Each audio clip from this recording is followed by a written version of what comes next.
So, have you ever stopped to think about how these massive global organizations, the ones that are literally everywhere, how they actually manage their money?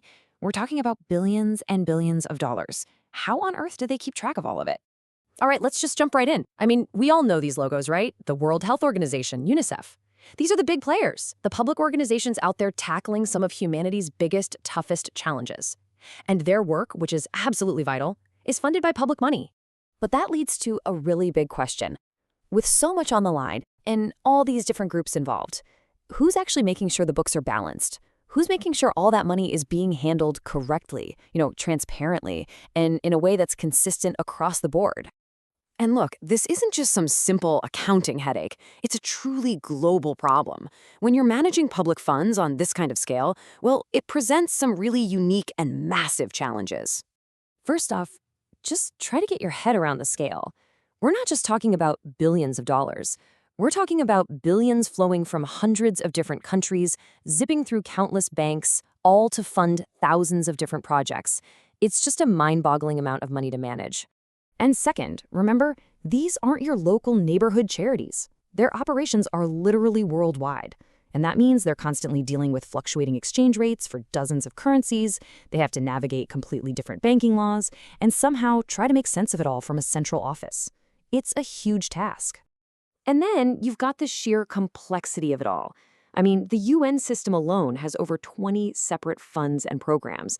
And a lot of the time, each one is kind of operating in its own financial bubble, with its own unique way of doing things. So the real question becomes, how do you possibly track all of that and make sure it's comparable, right? How can you compare the financial health of, say, the World Food Program in Rome with a UN peacekeeping mission somewhere in Africa? Without some kind of shared standard, you just can't. And that's not just a paperwork problem. It means donors can't be sure where their money is actually being the most effective, and it could mean that crucial resources aren't getting to where they're needed most. You absolutely need a common language. Well, guess what?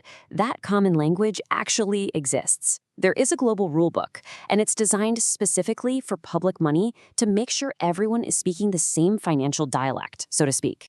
It's called IPAS. That stands for International Public Sector Accounting Standards. The easiest way to think about it is like an official instruction manual for public sector finance for the entire world. And check this out. This isn't just some abstract concept. This is it. These are the actual handbooks, the physical rule books that guide financial reporting for these huge organizations all around the world. It's the real deal. Now, one of the really key things that IPSS pushes for is a big shift in thinking. It's about moving from a simple cash basis, which is basically like bouncing your checkbook, money in, money out, to something called an accrual basis. This gives you the full economic picture. It doesn't just show the cash you have right now, it also shows long-term promises, like employee pensions, or the actual value of your assets, like buildings and vehicles. Honestly, it's a much more complete and transparent way of looking at the books. And this rulebook is seriously comprehensive. We're talking about 50 individual standards right now, and they cover literally everything you can think of, from basic financial statements and foreign exchange rates, all the way to property, equipment, and employee benefits. It is incredibly detailed. Okay, so that's the what. But what about the who? Who are the architects behind this whole global financial framework? Who actually sits down and writes these 50 rules? Well, it works kind of like this. At the very top, you have IFAC, the International Federation of Accountants. They're the big global body. Then they support an independent group called the IPSAS Board, or IPSAB. They're the ones who actually develop and issue the IPSAS standards themselves. And IFAC's mission? It's all about serving the public interest. So what they're trying to do is make the entire global accounting profession more relevant, more reputable, and more valuable. And when they succeed, it helps all of us have more faith in how our public money is being managed. And when we say global, we mean global. Just look at this map. It shows you where IFAC's member organizations are located. As you can see, they are pretty much everywhere.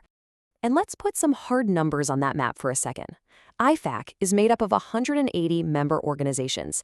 Think of things like national accounting associations spread across more than 135 different countries. It's a massive, coordinated international effort. Okay, so we've got a problem, we've got a rulebook, and we've got the group that writes the rules.